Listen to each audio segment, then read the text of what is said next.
Hello everyone, I'm Seema Khan, MSc Zoology and a B.Ed graduate. So today in this video, I'm going to explain about animal cell organelles. So before going to start our topic, first we have to know about the types of cells. Okay now. So we have two types of cell. One is animal cell and another one is plant cell. Animal cell and plant cell के बीच में अगर मैं difference बोलूँ तो सिर्फ cell wall का difference होता है. सेल वॉल एंड एक ये डिफरेंस हो गया because the cell wall is only present upon the plant cell. Okay, animal cells do not contain the cell wall but plant cell contains the cell wall. And एक और जो difference मैं बोलूँगी वो है क्लोरोप्लास्ट का. Chloroplast, plant cells contain chloroplast but chloroplast absent in the animal cell. Plant cell में chloroplast photosynthesis में हेल्प करता है एंड जो ग्रीन कलर होता है प्लांट का वो भी क्लोरोप्लास्ट के थ्रू ही आता है. सो ये दो मेजर डिफरेंस होते हैं animal cell and plant cell के बीच. और अगर ऑर्गेनिजम्स की बात करें तो टू टाइप्स ऑफ ऑर्गेनिजम्स होते हैं, एक यूकैरियोटिक ऑर्गेनिज्म एंड एक प्रोकैरियोटिक ऑर्गेनिजम्स होते हैं. सो अगर हम प्रोकैरियोटिक ऑर्गेनिजम्स की बात करें तो ऐसे ऑर्गेनिजम्स में सेल प्रेजेंट होता है but it is not a true cell. It is not a true cell. We can say it is a false cell because जो सेल ऑर्गेनल्स होते हैं वो सेल में या तो एब्सेंट होते हैं या ट्रू न्यूक्लियस नहीं होता या ट्रू ऑर्गेनल्स नहीं होते हैं. तो ऐसे सेल कंटेन करने वाले ऑर्गेनिजम्स को हम बोलेंगे प्रोकैरियोटिक ऑर्गेनिजम्स. एंड जो यूकैरियोटिक ऑर्गेनिजम्स होते हैं means it contains a true cell with a proper nucleus and proper cell organelles. So definition की अगर हम बात करें एनिमल सेल के डेफिनेशन की, so animal cell and plant cell का डेफिनेशन देखा जाए तो एक ही होता है, लेकिन हम यहाँ पर पर्टिकुलर एनिमल सेल के बारे में पढ़ रहे हैं तो देखेंगे animal cell is the basic structural and functional unit of animals body. Okay ना, जो सेल होता है वो basic structural and functional unit होता है क्योंकि अगर एक एनिमल का बॉडी है तो बॉडी फॉर्म कहाँ से होता है. बेसिकली बॉडी, एक एनिमल की बॉडी फॉर्म होने के लिए इसकी शुरुआत एक सिंगल सेल से होती है.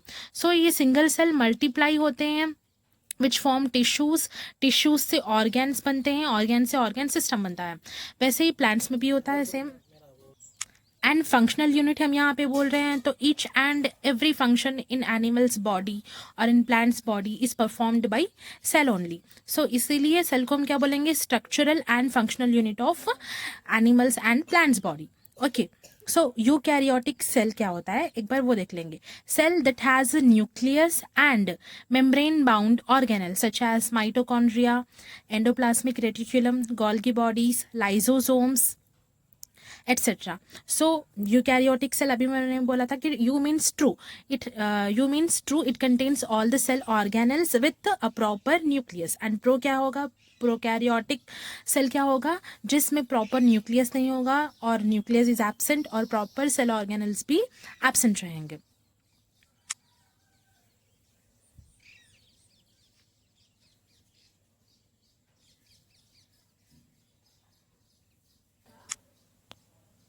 बोलूं मामा को, बोलूं, जा उधर जा सामने के अंगन में भाई.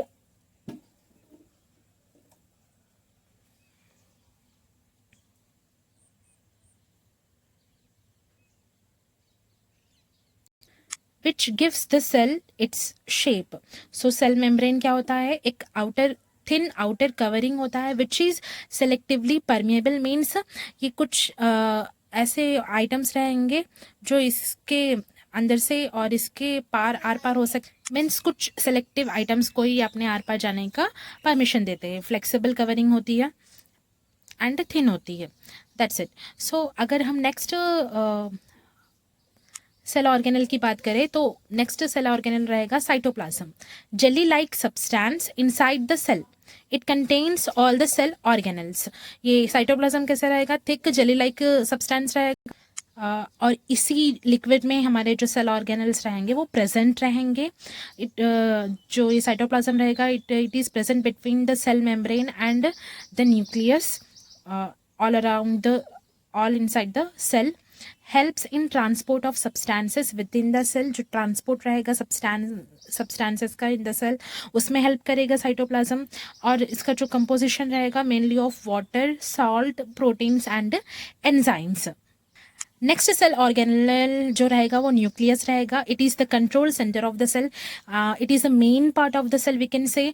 जैसे हमारा माइंड होता है हमारी बॉडी में, जो फंक्शंस को परफॉर्म करता है, जो हमें ऑर्डर देता है, वो सब न्यूक्लियस रहेगा inside the cell. It controls DNA, जो हमारा जेनेटिक मटेरियल रहता है, and controls all the cell activities. जो जेनेटिक मटेरियल रहता है वो भी इनसाइड द न्यूक्लियस ही प्रेजेंट रहता है। Nucleus is surrounded by a double membrane called the nuclear envelope. जो सराउंडिंग मटेरियल रहेगी न्यूक्लियस की, उसको हम क्या बोलेंगे?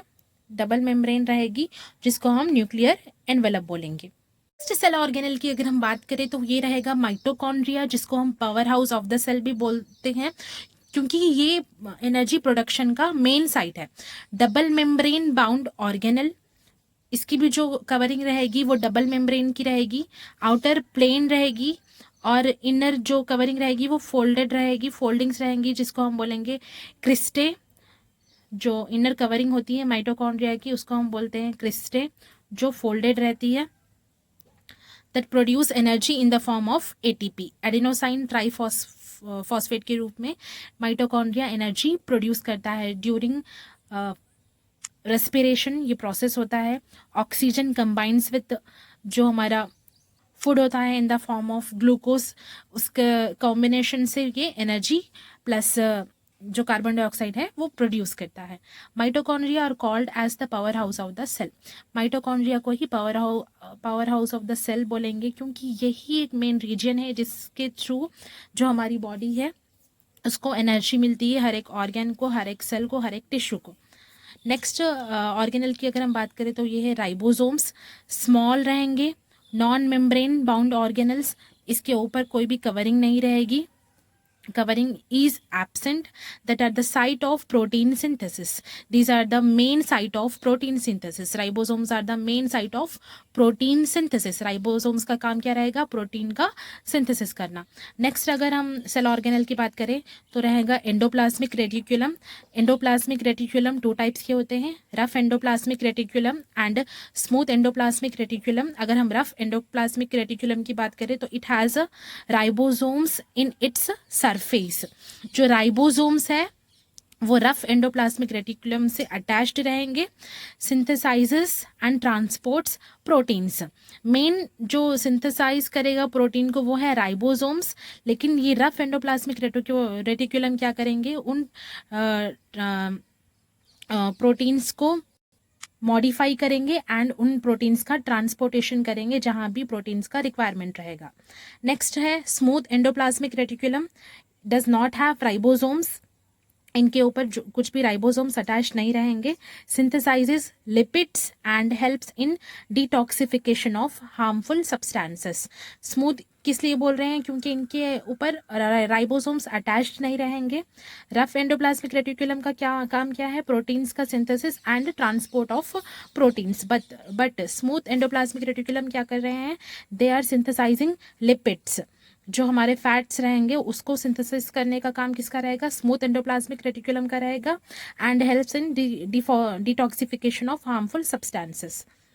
नेक्स्ट सेल ऑर्गेनल रहेगा Golgi apparatus. The Golgi apparatus is the packaging and distribution center of the cell.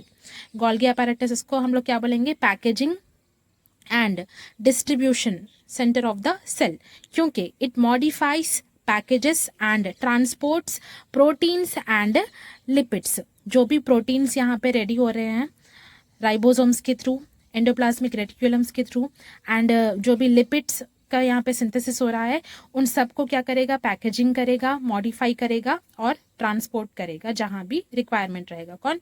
Golgi apparatus. So Golgi apparatus is also called as Golgi packaging and distribution center of the cell. The next cell organelle is lysosomes. Lysosomes are the digestive organelles of the cell. जैसे human body में digestive system होता है, वैसे ही lysosomes inside the cell are the digestive organelles because they contain enzymes that digest waste materials and damaged cell parts. जो भी cell के अंदर functioning चल रही है उसके थ्रू जो भी डेड ऑर्गेनल्स बचेंगे, डेड सेल्स बचेंगे, उन सब का डाइजेशन करेगा lysosomes. Lysosomes are called as the suicidal bags of the cell. क्यों सुसाइडल बैग्स बोल रहे हैं? Because it is the digestive organelle. जो भी पार्ट्स बच रहे हैं, जो भी ऑर्गेनल बच रहे हैं जो सेल के लिए हार्मफुल रहेंगे, उन सब ऑर्गेनल का डाइजेस्ट करके सिंथेसाइज कर रहा है. So that's why the lysosomes are called as suicidal bags of the cell. Hope so कि आपको ये टॉपिक समझ में आया होगा. अगर समझ में आया है तो प्लीज़ वीडियो को लाइक कीजिए, चैनल को सब्सक्राइब कीजिए. Thank you.